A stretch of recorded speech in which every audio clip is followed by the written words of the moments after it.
need to do is do a bit of research, and I would start off with a competitor analysis. This is something we do every single month in Ashdown Jones. I've got a lovely virtual assistant that does this for us, and what she does is it's a manual tally, and she looks at Rightmove. She might go through like £500,000 and over everything that's on the market within our chosen area, which I think from here is about 15-mile radius. If you're in a very urban area, you might want to knock that down to 5 miles or even 3 miles radius. And all she does is she's got a list of all the agencies on the left-hand side, and she just puts a tally next to each one as each property occurs. If a property is dual marketed with 2 different agents, she'll put it down for both agents. And what she ends up with is the figures for our area based on sort of market share, who's got what properties, who has most of the super prime, and then the prime, and then the mid-range, bread and butter. Who's got all those properties? I want to know, I want to understand what the feel is of the competitive landscape in our area. Because if we've got over 50 agents who compete with us. If you've got maybe 100 agents or more, if you're in a very urban area, you need to know who's got these properties, because it might feel that one particular agency is doing really, really well because you see lots of their boards. But when you look online, you actually see that it's not them that's got the lion's share, it's somebody else. And maybe you feel like people like Savills or Knight Frank are your biggest competitors in your area. But when you look at the competitor analysis, you'll see that's not the case. And it's actually the small locals that are eating away your market share. So it's really important to know what's on the market with which agents. And I would repeat this process probably a couple of times a year so you stay on track. We've got ours going way, way back for years and years, so we can see what the trends have been over that time. You can also see when a new agent pops up and does really well, or when an old agent suddenly gets a bit of a lead generation system in place and starts to become a bit more of a competitor again for you.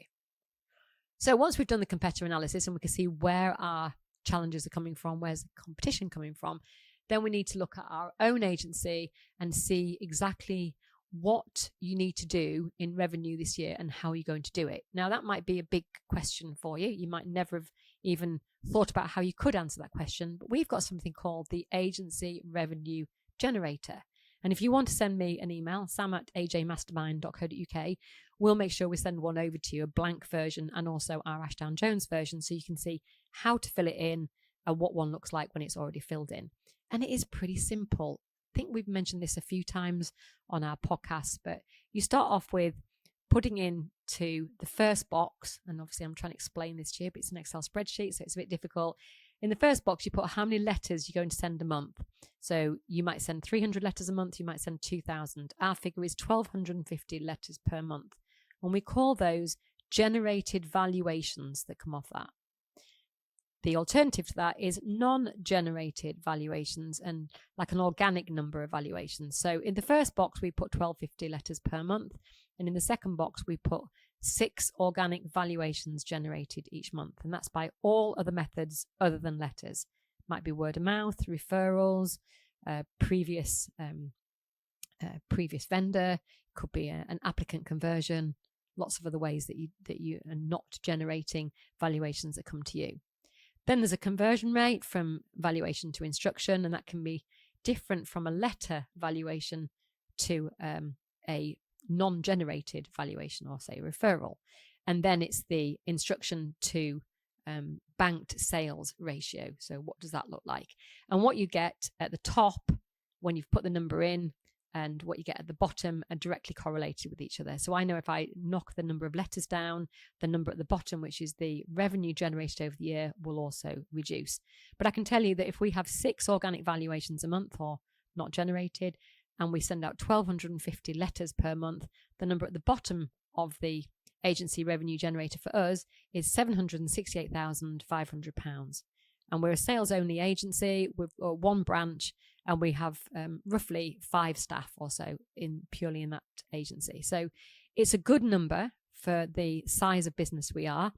And the best thing about it is it doesn't require me at all. I do a little bit of HR and training.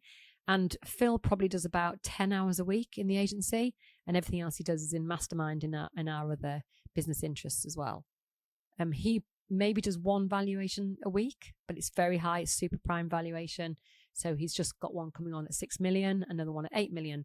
And because he had the time to spend with those people, he was able to make sure that we got both those two instructions, and both, by the way, 1.5%.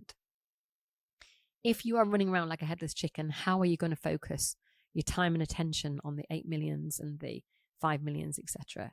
You really do need to have a bit of headspace. So we have a full-time valuer, call it a senior property consultant, Tom. You've probably heard us mention him before on the pod.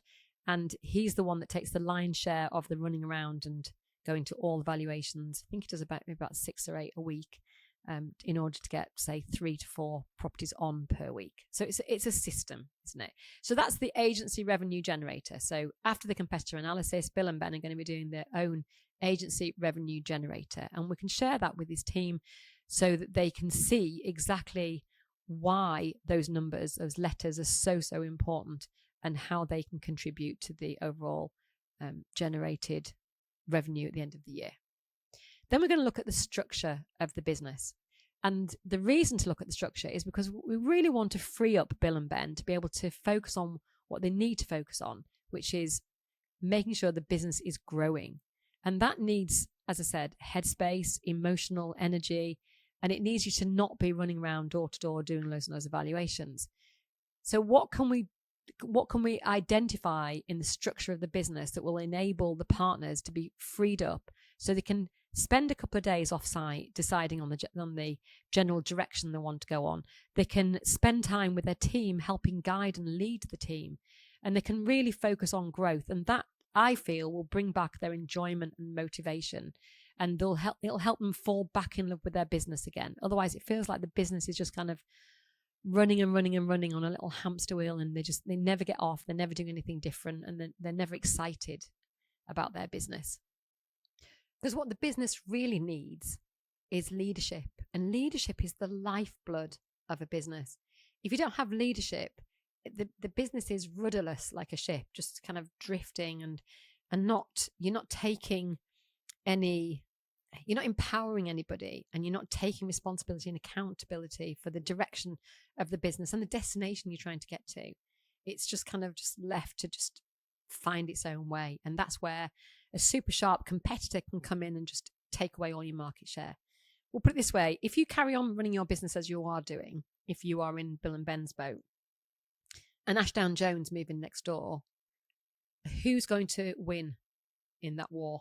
Will it be Ashdown Jones, or will it be your business? Because if your business feels a little bit flabby, a little bit rudderless, mixing all my metaphors here, then an Ashdown Jones or equivalent, or one of our members maybe, is going to come along and it's going to eat you for breakfast. So let's get you nice and lean and supple and fit. The next thing we're going to work on Bill and Ben with is how to systemize their business, and which parts of their business need systemizing. Now, there's been a lot of talk in the industry about AI and automation, and that's all well and good. And how many people have tried to sell you a chatbot this week?